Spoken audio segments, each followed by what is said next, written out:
Terima kasih Pak Awe. Bapak Ibu, mari kita satu dalam doa. Terima kasih Tuhan Yesus, kami bersyukur Tuhan untuk puji-pujian yang sudah kami naikkan Tuhan. Kiranya puji-pujian ini boleh menjadi dupa yang harum untuk kemuliaan nama-Mu Tuhan. Di tengah-tengah ketidakberdayaan kami, kekhawatiran kami, ketakutan kami, kecemasan kami Tuhan. Kami tetap mau belajar setia untuk mencari perkenanan Tuhan. Kiranya Tuhan, layakan kami Tuhan untuk duduk sejenak, diam, mempersiapkan hati kami untuk mendengarkan firman-Mu Tuhan. Kiranya Engkau urapi para lektor yang akan membaca, serta pelayan firman-Mu, Bapak Pastor Paul Tuhan. Biarlah firman yang akan disampaikan ini Tuhan, boleh menjadi rema dalam kehidupan kami. Ampuni kami Tuhan akan setiap pelanggaran kami, pikiran, perkataan, perbuatan kami Tuhan. Bahkan mungkin kami menyakiti perasaan teman-teman kami, keluarga kami Tuhan, bahkan orang-orang di sekitar kami Tuhan. Ampuni kami Bapa. Terima kasih Tuhan Yesus. Kami serahkan Tuhan doa ini dalam nama Tuhan Yesus Kristus yang adalah Adonai kami, Kyrios kami. Haleluya. Amin. Amin. Terima Pak kasih. Awe. Bu Nerliana baca Mazmur 100, Bu Sarma baca Matius 21, 1 sampai 22 ya. Ini Pak Pengkuen nggak ada respon. Saya minta Bu Cinta baca Matius 21 dari 23 sampai 46 ya. Silakan Bu Nerliana. Baik, terima kasih Pak Awe. Shalom Pak Awe. Shalom Bu. Shalom. Shalom Pastor Paul, Bu Ana. Shalom Bapak Ibu semua, saudaraku yang hadir di Zoom dan di YouTube, dan juga yang akan nonton siaran ulang hari ini kembali. Puji Tuhan, kembali kita membaca firman Tuhan dari kitab Mazmur, Mazmur 100 ayat 1 sampai 5. Demikian firman Tuhan. Mazmur untuk korban syukur. Bersorak-soraklah bagi Tuhan, hai seluruh bumi. Beribadahlah kepada Tuhan dengan sukacita, datanglah ke hadapannya dengan sorak-sorai. Ketahuilah bahwa Tuhanlah Allah. Dialah yang menjadikan kita dan punya dialah kita, umatnya dan kawanan domba gembalaannya. Masuklah melalui pintu gerbangnya dengan nyanyian syukur. Ke dalam pelatarannya dengan puji-pujian. Bersyukurlah kepadanya dan pujilah namanya. Sebab Tuhan itu baik. Kasih setianya untuk selama-lamanya, dan kesetiaannya tetap turun-temurun. Demikian. Iya, terima kasih. Silakan Bu Sarma. Baik, saya akan melanjutkan pembacaan firman Tuhan dari Matius 21 ayat 1 sampai 22. Beginilah firman Tuhan. Ketika Yesus dan murid-muridnya telah dekat Yerusalem dan tiba di Betfage yang terletak di Bukit Zaitun, Yesus menyuruh 2 orang muridnya dengan pesan, "Pergilah ke kampung yang di depanmu itu, dan di situ kamu akan segera menemukan seekor keledai betina tertambat dan anaknya ada dekatnya. Lepaskanlah keledai itu dan bawalah keduanya kepadaku. Dan jikalau ada orang menegur kamu, katakanlah, Tuhan memerlukannya, ia akan segera mengembalikannya." Hal itu terjadi supaya genaplah firman yang disampaikan oleh Nabi. Katakanlah kepada putri Sion, lihat, rajamu datang kepadamu, ia lemah lembut dan mengendarai seekor keledai beban yang muda. Maka pergilah murid-murid itu dan berbuat seperti yang ditugaskan Yesus kepada mereka. Mereka membawa keledai betina itu bersama anaknya, lalu mengalasinya dengan pakaian mereka, dan Yesus pun naik di atasnya. Orang banyak yang sangat besar jumlahnya menghamparkan pakaiannya di jalan. Ada pula yang memotong ranting-ranting dari pohon-pohon dan menyebarkannya di jalan. Dan orang banyak yang berjalan di depan Yesus dan yang mengikutinya dari belakang berseru, katanya, Hosana bagi anak Daud. Diberkatilah dia yang datang dalam nama Tuhan. Hosana di tempat yang maha tinggi. Dan ketika ia masuk ke Yerusalem, gemparlah seluruh kota itu dan orang berkata, siapakah orang ini? Dan orang banyak itu menyahut, inilah Nabi Yesus dari Nazaret di Galilea. Lalu Yesus masuk ke bait Allah dan mengusir semua orang yang berjual beli di halaman bait Allah. Ia mengembalikan meja-meja penukar uang dan bangku-bangku pedagang merpati dan berkata kepada mereka, ada tertulis, rumahku akan disebut rumah doa, tetapi kamu menjadikannya sarang penyamun. Maka datanglah orang-orang buta dan orang-orang timpang kepadanya dalam bait Allah itu, dan mereka disembuhkannya. Tetapi ketika imam-imam kepala dan ahli-ahli Taurat melihat mujizat-mujizat yang dibuatnya itu, dan anak-anak yang berseru dalam bait Allah, Hosana bagi anak Daud, hati mereka sangat jengkel. Lalu mereka berkata kepadanya, engkau dengar apa yang dikatakan anak-anak ini? Kata Yesus kepada mereka, aku dengar. Belum pernahkah kamu baca, dari mulut bayi-bayi dan anak-anak yang menyusu, engkau telah menyediakan puji-pujian. Lalu ia meninggalkan mereka dan pergi keluar kota ke Betania dan bermalam di situ. Pada pagi-pagi hari dalam perjalanannya kembali ke kota, Yesus merasa lapar. Dekat jalan ia melihat pohon ara lalu pergi ke situ. Tetapi ia tidak mendapat apa-apa pada pohon itu selain daun-daun saja. Katanya kepada pohon itu, engkau tidak akan berbuah lagi selama-lamanya. Dan seketika itu juga keringlah pohon ara itu. Melihat kejadian itu tercenganglah murid-muridnya, lalu berkata, bagaimana mungkin pohon ara itu sekonyong-konyong menjadi kering? Yesus menjawab mereka, aku berkata kepadamu, sesungguhnya jika kamu percaya dan tidak bimbang, kamu bukan saja akan dapat berbuat apa yang kuperbuat dengan pohon ara itu, tetapi juga jikalau kamu berkata kepada gunung ini, beranjaklah dan tercampaklah ke dalam laut, hal itu akan terjadi. Dan apa saja yang kamu minta dalam doa dengan penuh kepercayaan, kamu akan menerimanya. Demikian. Silakan Bu Cinta. Baik, Pak Hawe. Ayat 23. Lalu Yesus masuk ke bait Allah, dan ketika ia mengajar di situ, datanglah imam-imam kepala serta tua-tua bangsa Yahudi kepadanya, dan bertanya, dengan kuasa manakah engkau melakukan hal-hal itu? Dan siapakah yang memberikan kuasa itu kepadamu? Jawab Yesus kepada mereka, aku juga akan mengajukan satu pertanyaan kepadamu. Dan jikalau kamu memberi jawabnya kepadaku, aku akan mengatakannya juga kepadamu.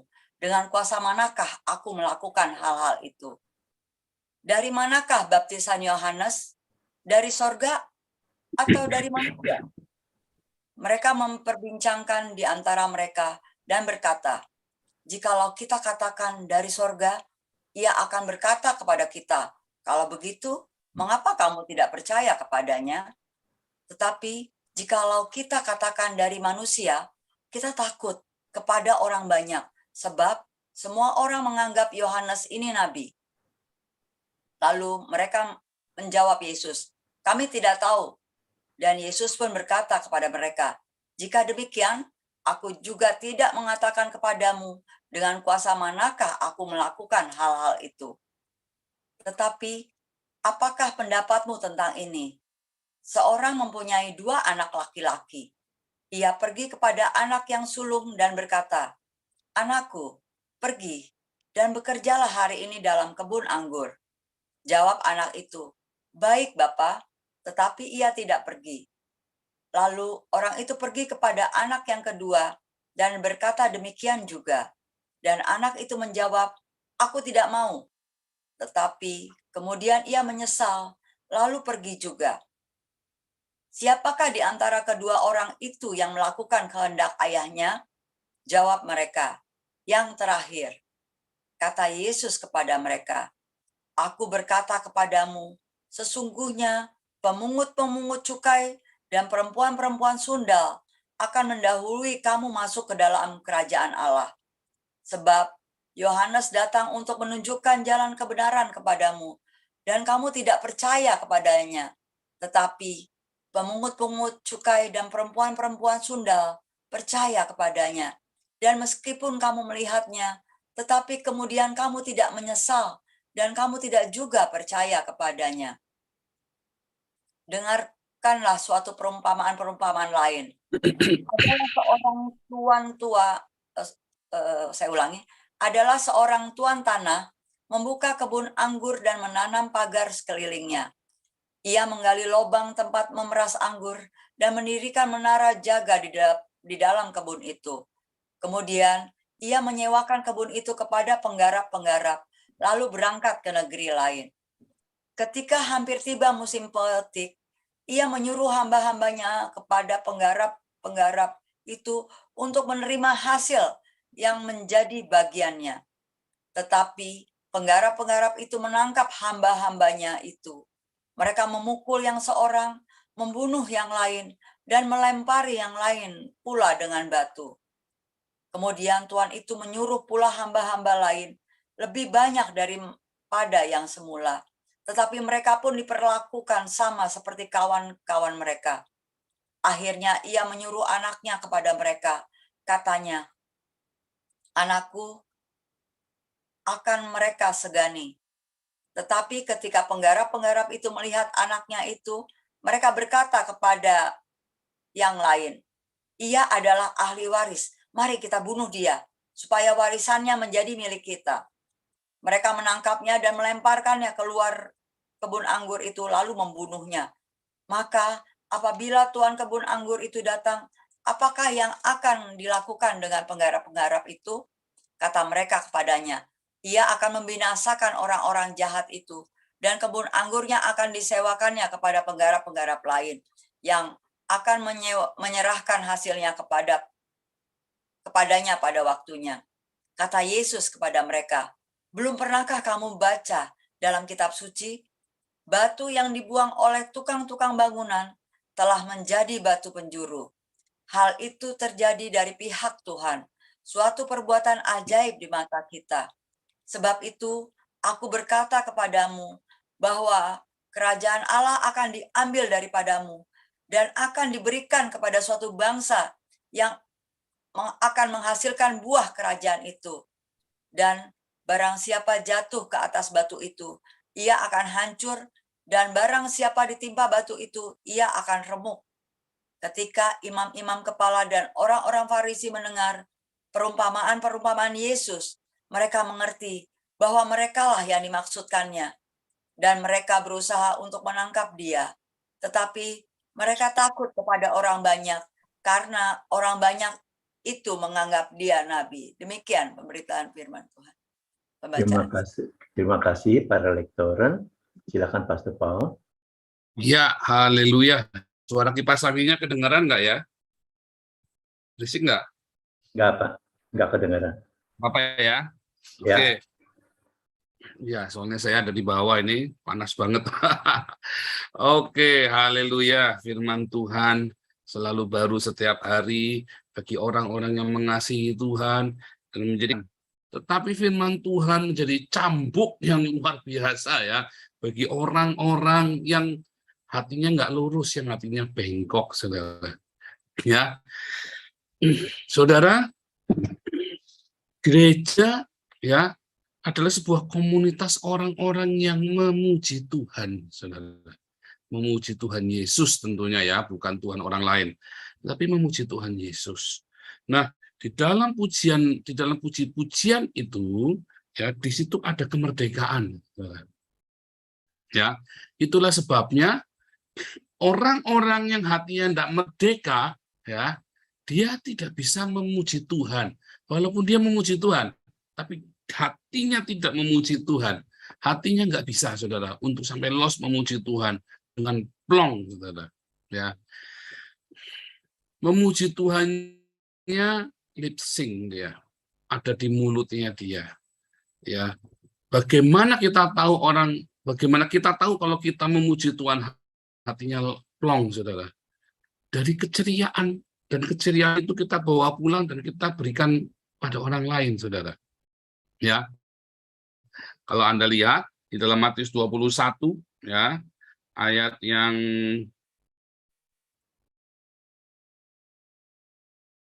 mana tadi? Dari mulut bayi-bayi. Ya, saya share ya. 21 ayat 16 ya, saya share nih. 21 ayat 16. Dari mulut-mulut bayi yang menyusui engkau sediakan pujian bagiku. Ya. Saudara, ketika Tuhan mengatakan ini, saudara, ketika Tuhan Yesus mengatakan ini, ia mengutipnya bukan dari teks Masoret, tapi dari teks bahasa Yunani yang namanya Septuaginta. Itulah sebabnya saya sangat yakin Yesus berbahasa Yunani waktu itu, ya. Itu ada di kelas evangelis nanti ya. Saya kadang-kadang bingung ya dengan orang-orang yang di kelas evangelis ini ya. Masih udah dikasih tahu buktinya, yang tertulis masih ngeyel ya. Sulit sekali mendobrak orang-orang kalau sudah keracunan dogma ya. Anda kalau ikut kelas evangelis, ingat ya, Anda tidak akan pernah ngerti yang saya ngomong kalau Anda tidak mau nurut sama teksnya. Ya. Itulah sebabnya banyak teolog-teolog debat kusir muter-muter. Itulah sebabnya banyak orang punya iman yang salah, saudara. Karena apa? Karena diajari sama pendetanya juga begitu. Nah, Anda tidak diajari kebenaran yang memerdekakanmu, ya, sehingga kamu tidak bisa memuji Tuhan dengan berkemenangan. Kelihatannya sorak-sorai di gereja, Allah ditinggikan dengan sorak-sorai, injak iblis, saudara-saudara. Wah, senang saudara. Begitu injak-injak iblis, diinjak-injak saudara. Wah, ya hunuskan pedangmu, hunus, begitu ya. Dihunus, apa yang terjadi setelah dihunus-hunus pedangnya? Senin, nah, Minggu pulang seneng malam-malam. Senin udah mulai ngamuk-ngamuk, Selasa udah mulai utang sana utang sini. Hari Rabu sudah mulai tipu sana tipu sini. Hari Kamis sudah mulai babat ini. Hari Jumat, wah sudah mulai latihan musik, saudara. Oke, hari Sabtu puasa, saudara, buat persiapan hari Minggu. Puasanya nunda makan, bukan puasa ya 24 jam makan sekali, tapi puasa buka jam 10, saudara. Kalau enggak, soalnya kita mau latihan. Ya, jadi ya kita jangan ngikutin Taurat lah. Kita puasa dengan kasih karunia. Gundul peyang, gundul peyang. Puasa dengan kasih karunia.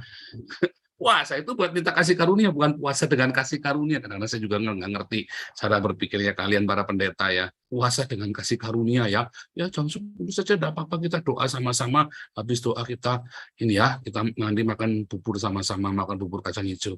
Kalau enggak bubur kacang hijau tiba-tiba ada yang bawa bakmi, ada yang bawa capcay, dan ya tiap buka puasanya jam 12, saudara.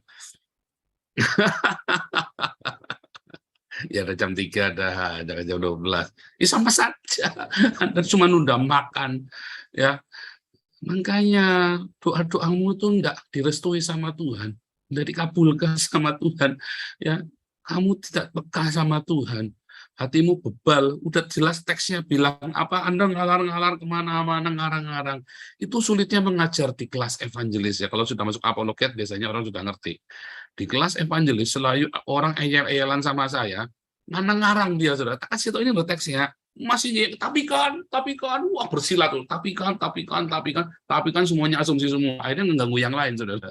Akhirnya mengganggu yang lain. Saya setengah jam cuma khusus ngeladen saja untuk ngasih tahu ini loh teksnya kayak gini loh. Ini loh teksnya loh. Ini loh teksnya. Nah itu juga terjadi, saudara. Anda bilang memuji Tuhan, sorak-sorai. Tapi sorak-sorai Anda sebenarnya ilusi, saudara. Apa bedanya Anda pergi ke gereja dengan Anda pergi ke diskotik? Beda lagunya, Pak. Loh, sama saja. Anda kalau pergi ke diskotik juga ada lagu yang semua karena cinta. Ada kan?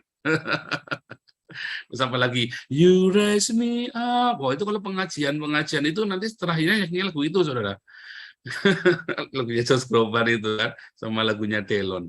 Nah, lalu apa bedanya coba? Iya, tapi kan itu yang nulis orang Kristen. Nah, itu dia. Bukan, puji-pujian itu bukan seperti itu. Nah, coba kita lihat dulu dah ini dulu ya, nanti kita ke sana. Tapi nanti kapan-kapan kita bisa bikin ya, saya akan cerita ya, pujian penyembahan yang benar. Cerita ini dulu. Di dalam Matius 21 ayat 16, ini asalnya dari Matius 8, saudara. Ini Matius 21 ayat 16, ya, dari Mazmur 8. Ya. Dari mulut bayi yang menyusui, kau letakkan dasar kekuatan. Wah, tadi bilang puji-pujian, ini sekarang kekuatan. Di dalam teks Septuaginta ditulis adalah puji-pujian, perjanjian lama yang Septuaginta. Dan Yesus mengutipnya dari Septuaginta, bukan dari teks Ibrani. Ini kan dari bahasa Ibrani, ots. Ya. Kalau tadi ainon teksnya, pujian. Ya, ainon. Ketika kita memuji Tuhan dari hati yang plong, saudara, tanpa agenda, hati yang plong, tanpa memuji Tuhan, bersorak-sorai, ya, dengan tulus hati. Kalau tanpa agenda itu maksudnya begitu, memuji Tuhan dengan agenda gitu, dimanis-manisnya gitu loh. Ya, terus Anda memuji supaya wah megah hebat, nggak apa-apa. Tapi terus apa? Wah, apa kata orang tadi? Bagus ya pujiannya ya. Wah, coba kalau ada saya tadi jelek. Terus orang luar biasa, pujiannya indah. Terus kita menikmati pujian. Kita menikmati pujian karena orang memuji kita, karena kita memuji dengan baik. Nah, bingung kan? Kita menikmati pujian yang memuji, kita memuji Tuhan dengan indah. Nah, itu dia. Sehingga kita nggak jadi bilang haleluya, hail el Yehova. Yahnya kan dikata Yehova. Kita nggak bisa hail el Yehova. Maka jadilah kita Elel dan Syakar, jadi setan, karena kita menikmati pujian itu bagi diri kita sendiri. Ya, satu, karena kita menikmati pujian itu bagi kita sendiri, sebenarnya kita tidak lagi memuji Tuhan. Memang lagunya pujian kepada Tuhan. Ya, great is thy faithfulness, oh, besarlah Tuhan. Ya, lagunya begitu. Besarlah Tuhan, terpujilah Tuhan, haleluya, puji Tuhan. Tapi sebenarnya kita sedang menikmati orang memuji kita, ya. Itu yang lazim, saudara. Itu yang lazim. Tetapi yang kedua, ini yang mengerikan, saudara. Ketika kita hidup di dalam kemunafikan, ya, karena sebenarnya kita tidak memuji Tuhan karena kita mau memuji Tuhan, walaupun ada dalam masalah pun Anda bisa memuji Tuhan, saudara. Ya, ada ucapan syukur, ada pujian. Dalam masalah pun Anda bisa memuji Tuhan. Tetapi Anda memuji Tuhan bukan karena Anda ingin memuji Tuhan, tetapi Anda memuji Tuhan karena sebagai seorang Kristen, pantasnya yang memuji Tuhan. Artinya hanya ritual saja yang Anda lakukan ternyata. Itulah sebabnya kita bisa bolak-balik, kita nggak terpancang dengan ritual ya. Kita nggak selalu terpancang dengan ritual, tapi kenapa kita selalu menyanyi, ya orang Kristen menyanyi? Ya karena itu kebiasaan, ya sebuah kebiasaan di dalam kultur kita menyanyi, satu kebiasaan. Nah, ya tadi. Nah kebiasaan inilah yang kemudian kalau nggak nyanyi jadi nggak biasa. Nah itulah kultur, itulah ritual, saudara. Namun sebenarnya ketika kita memuji Tuhan, karena memang Tuhan bertata di atas pujian, saudara. Karena memang di dalam puji-pujian kita, di dalam nyanyian itu, ya ada Roh Allah di sana. Itulah sebabnya di sorga, di dalam Wahyu itu akan melihat di sorga itu penuh dengan nyanyian pujian. Ya, Tuhan kita, Yehova Elohim, yang kita kenali dalam Yesus Kristus, adalah seorang yang sangat art, yang sangat seniman, saudara. Luar biasa ya, keindahan itu ada di situ. Dan kita, keindahan itu kita naikkan, untuk Tuhan, saudara. Masalahnya, akhirnya keindahan itu kita tidak naikkan untuk Tuhan, saudara. Tapi untuk menjaga reputasi, kualitas. Ya, nggak heran, saudara, banyak worship leader yang akhirnya cium-ciuman sama singernya yang bukan istrinya, katanya, oh enggak, kita sebelum naik ya aku mau cium kamu, ayo kita saling bercium-ciuman seperti yang ditentukan, tapi sambil cium, sambil porno, saudara, sambil cabul pikirannya. Kalau saran saya ya, saudara, Anda yang tinggal di Indonesia, cipika-cipika itu bukan budaya Indonesia loh. Kalau Anda ada di sini, di Eropa, cipika-cipika itu biasa. Tapi kalau Anda di Indonesia, cipika-cipika itu bukan yang biasa. Apalagi udah cipika-cipika itu lama sekali sambil dipeluk. Anda lagi mau memuji Tuhan bersama-sama jemaat. Kalau menurut saya jangan. Disitulah percabulan masuk. Yang mulai pegang-pegangan, mulai sentuhan-sentuhan mesra, akhirnya bonceng-boncengan, habis pulang latihan, anter-anteran, akhirnya tidur bareng. Disitulah kebejatan moral para pelayan-pelayan Tuhan. Dan disitulah terjadi kemunafikan. Disitulah puji-pujian itu menjadi kutuk, saudara. Ya, puji-pujian itu menjadi, nggak heran, ya, kelihatannya orang-orang ini memuji Tuhan dan orang-orang musisi-musisi yang hebat adalah penyanyi-penyanyi yang hebat di gereja, kelihatannya, saudara. Tetapi akhirnya orang-orang ini menjadi orang-orang yang sangat sadis, saudara. Karena dia menjadi setan-setan, menjadi hilal, ya, yang mempesona. Enggak sedikit ya, saudara, WL, pemimpin musik, pemimpin pujian, ya, artis-artis rohani yang akhirnya jatuh dalam percabulan. Enggak sedikit, dan itu sudah banyak sekali terjadi, bolak-balik kejadian. Karena orang-orang ini memikat hati, saudara. Ya, dan disitulah mulai puji-pujian itu menjadi kutuk. Seharusnya puji-pujian itu menjadi kekuatan bagimu, menjadi kekuatan bagi jemaat. Tetapi puji-pujian itu akhirnya menjadi kutuk, bukan menjadi kemerdekaan bagimu. Tetapi puji-pujian itu justru menjadi jerat, saudara. Karena di dalam puji-pujian itu terus Anda mulai bandingin, Anda mulai melihat, molek, seksi, ya, udah mulai itu.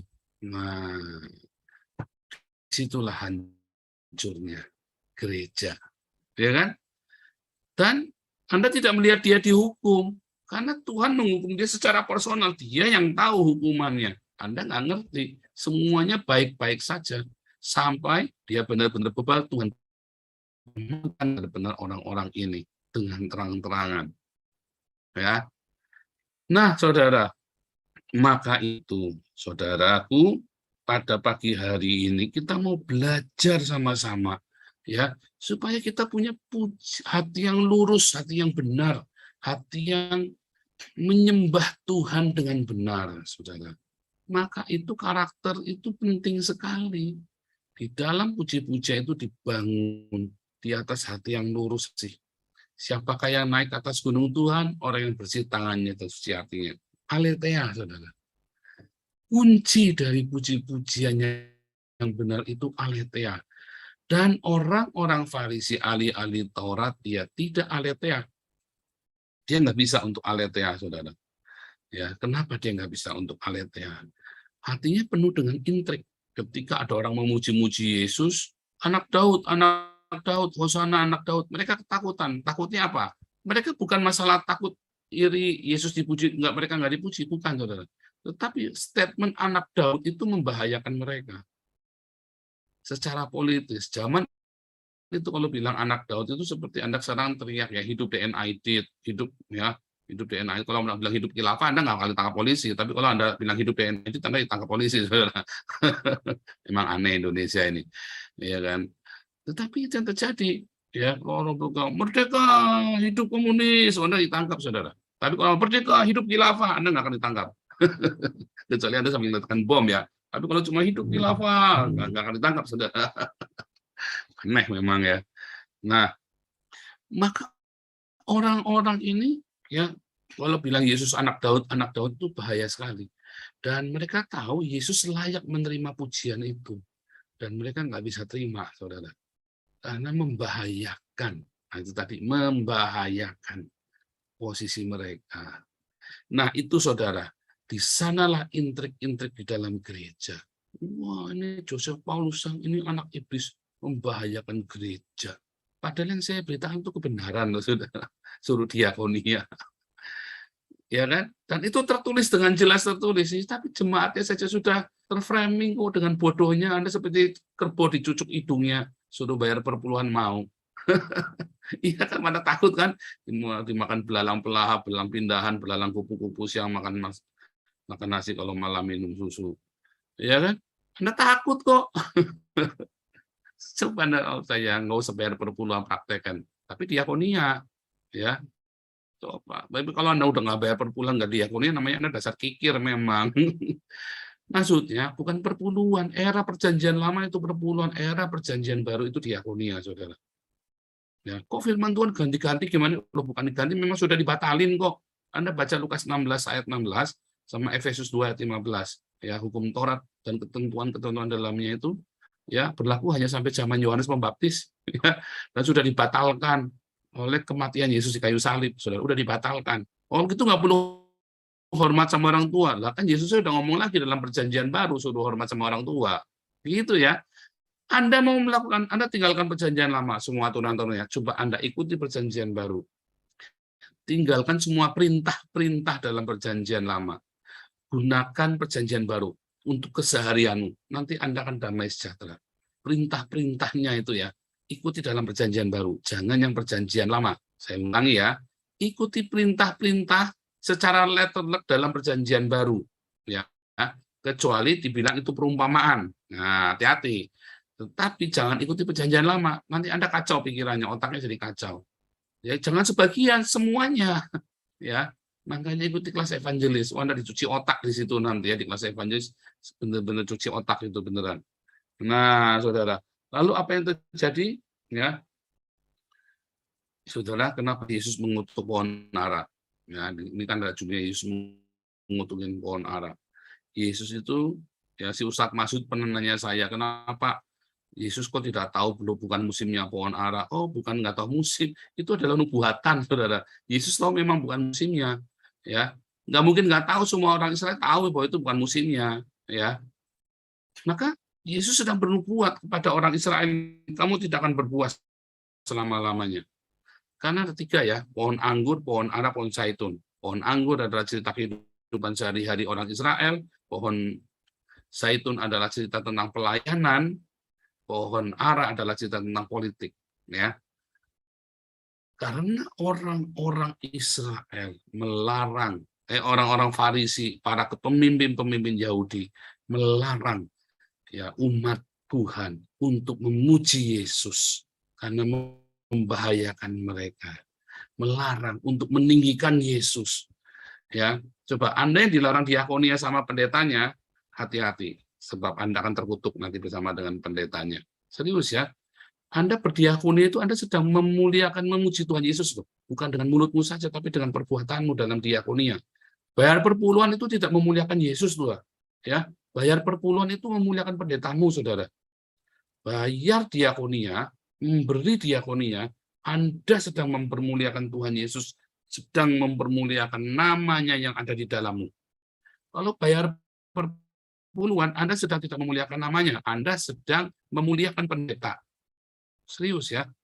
Buktinya pengeluaran, kalau ada gereja yang pengeluarannya lebih dari separuh buat diakonia, saya akan samperin gereja itu, saudara.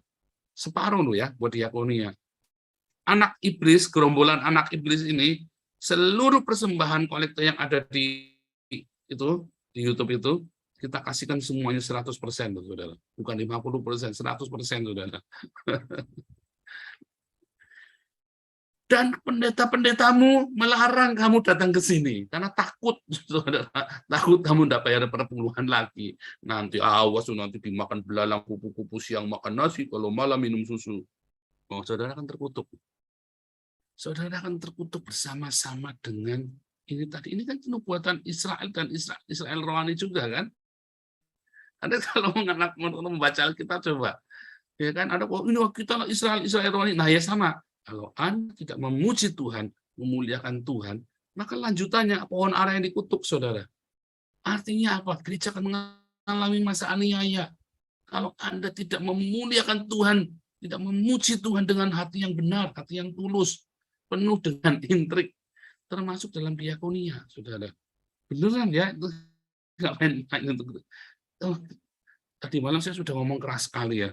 Anda akan mengalami, Anda di Indonesia, kalau saya mah di sini, saudara. Anda yang di Indonesia, Anda akan ngalamin, saudara. Beneran. Makanya Yesus ya ditanya ya, itu aja masih dipertanyakan.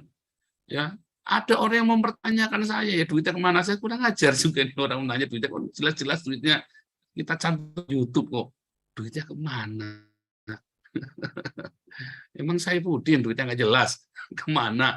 Di sini duitnya jelas, clear semuanya duitnya, enak aja. Nah, makanya ada perumpamaan tentang dua orang anak, saudara. Lihat ya, orang kalau munafik, mulutnya memang geng-geng terus, saudara. Tapi dia nggak pernah lakukan apa yang sudah difirmankan Tuhan. Oh, kelihatannya setuju, ya, dukung, tapi dia nggak lakukan. Apakah Anda termasuk orang itu? 2 tahun ikut komunitas di sini, dengar firman Tuhan tiap hari, tapi Anda nggak melakukan. Ya,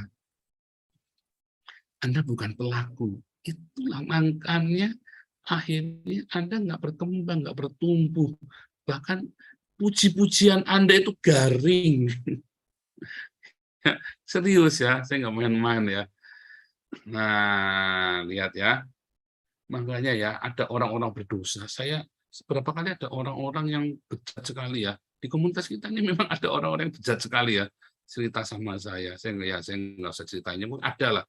Tapi dia mau bertobat, mau berubah loh, saudara. Dia mau taat, dia militan, dia lakukan firman Tuhan. Saya sampai kasihan lihat anak ini ya. Cuman kan masalahnya saya nggak bisa intervensi. Nah, saya nggak tahu keputusan dia. Takutnya di tengah jalan anak ini putus. Ya, Anda yang kalau anak ini lagi dengar, ya, saya berharap kamu konsisten. Ya, saya tahu kamu bekas orang nggak baik, tapi kamu benar-benar militan, berdiakonia dengan sungguh-sungguh. Kamu taati semua perkataan firman Tuhan di dalam yang diberitakan tiap hari. Ya, ayo bertahan. Jangan goyang.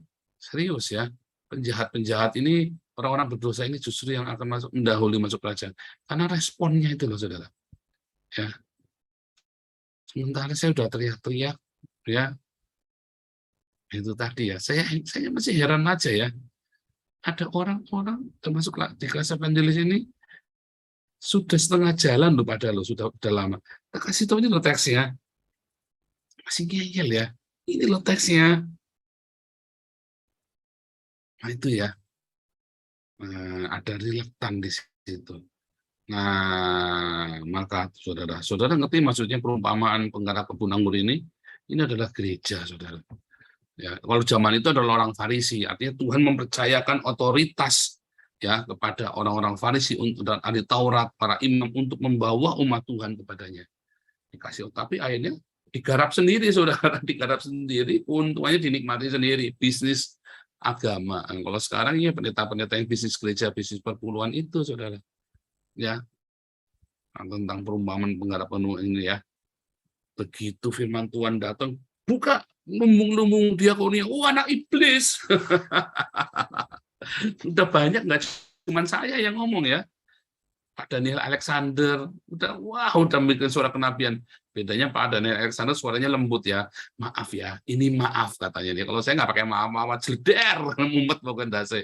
Dengar saya khotbah pokoknya mumet, kejar. Blacklist ya, udah banyak denominasi gereja blacklist saya. Emang gua pikirin. Tapi itu yang terjadi bisnis gereja, saudara. Karena gereja menyediakan pujian dan penyembahan yang tidak tulus, saudara. Saudara tahu apa hukumannya? Dibinasakan, saudara. Makanya Anda lihat ya, kasusnya versi Sambo ini, ratusan polisi yang Kristen itu habis, saudara. Ratusan polisi yang Kristen itu habis, ya. Karena kroninya versi Sambo ini kan Kristen semua. Anda lihat politikus-politikus Kristen berjuang buat Anda? Nggak ada, saudara. Ada malah jadi mualaf itu. Paulus siapa itu yang jadi wakil ketua DPR itu ya, yang orang Papua itu kan, jadi mualaf. Angelina Sondakh jadi mualaf. Setia Novanto jadi mualaf. Mumet. Jangan sampai nanti si Luhut Binsar Panjaitan nanti jadi mualaf juga nanti. Jauh sekali ya. Anda lihat ya, artinya apa saudara? Lihat ya. Satu demi satu Tuhan rontokan. Gerejanya dukung Anies sekarang, ya kan? Gilbert, GBDI, dukung Anies tuh. GBI itu dukung Anies. Imperias, Yakub Nahuai, grupnya itu dukung Anies loh, saudara. Hati-hati ya, Gilbert sedang menggiring Gereja Betel Indonesia untuk mendukung Anies tuh, GBDI segala macam. Nah lihat ya, itulah sebabnya ya. Saya pikir, waduh, ini Indonesia bisa jadi khilafah, saudara. Kenapa? Itu tadi, gereja bukan menjadi tempat fokus untuk memuji menyembah Tuhan, ajari jemaatnya untuk merepresentasikan, memuliakan Kristus. Dalam, ya kan? Apakah kehendak Bapakku? Yohanes 6 ayat 40, kehendak Bapa adalah supaya semua orang itu mengenal anak Allah, mengenal Yesus, saudara. Yohanes 6 ayat 40, sebab inilah kehendak Bapakku, yaitu supaya setiap orang yang melihat anak yang percaya kepadanya beroleh hidup. Melihat anak dan percaya. Tapi gereja gagal merepresentasikan Yesus. Karena gereja ngajari Anda bukan diakonia. Gereja khotbahnya selalu perpuluhan. Anda yang jadi jemaat udah diomongin bandel. Udah ikut kelas evangelis, tak tunjukkan ayatnya masih bandel. Masih pakai tapi. Anda tertipu, saudara. Di hari kemerdekaan ini, hari ini kan Indonesia merdeka. Saya berdoa supaya Anda punya kemerdekaan sejati di dalam Tuhan. Yohanes 8 ayat 32 ayat terakhir. Engkau akan mengetahui aletheia, saudara. Dan aletheia itu akan memerdekakanmu. Ketulusan hati, saudara.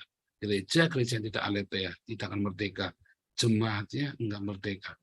Anda dibawa kepada ilusi Tuhan. Ilusi agama, ilusi Roh Kudus. Makanya nggak heran kamu nggak berkemenangan. Ya, nggak berkemenangan. Buktinya apa? Kehidupanmu sehari-hari. Bapak belum. Kelihatannya sorak-sorai. Di Jakarta paling kelihatan, saudara. Puji-pujian penyembuhan yang luar biasa sekali. Di rumah pembantunya ditendang, saudara. Wah, dia mengalami kemenangan dalam pujian penyembahan. Dulpean. Bohong. Karena nggak jujur, gitu loh. Ya, dia berpikir itu kehidupan yang wajar, yang tidak berbuah itu. Dia pikir itu wajar. Dan itu semua terjadi di dalam Samhiton pun sampai muak ya. Saya ketemu sama Samhiton pernah cerita ya. Wah heran, gua enak tuh sama orang-orang dalam pemuritan. Munafik semua. Ketemu gua di Alexis tuh, Paul. Dia buru-buru pergi malu sama gua. Gua mah memang orang berdosa. Dia bilang begitu ya ke Samhiton dulu ya. Nah, itu terjadi ya. Itu dianggap biasa. Ya, saya pernah ketemu sama ketua pemuda salah satu GBDI ya. Ketua pemudanya dia salah satu teman sejawat saya, kolega saya di tempat kerja. Paul, bedain gereja sama bisnis, Paul. Kamu nggak bisa bawa-bawa Tuhan Yesus di dalam bisnis, dalam arti disitulah salahnya kamu. Disitulah salahnya gereja. Ya, disitulah salahnya, saudara. Karena Anda tidak membawa Yesus dalam pekerjaan. Anda pikir bisa, saudara. Saya tidak berkata bahwa Kristen agama, bukan ya. Menghadirkan Yesus dalam pekerjaanmu, saudara. Anda tidak memuliakan Tuhan Yesus dalam pekerjaanmu. Saya pun pernah gagal, saudara. Karena saya di-framing dengan itu. Disitulah salahnya, saudara. Ya, Tuhan Yesus memberkati. Silakan Pak Hawe.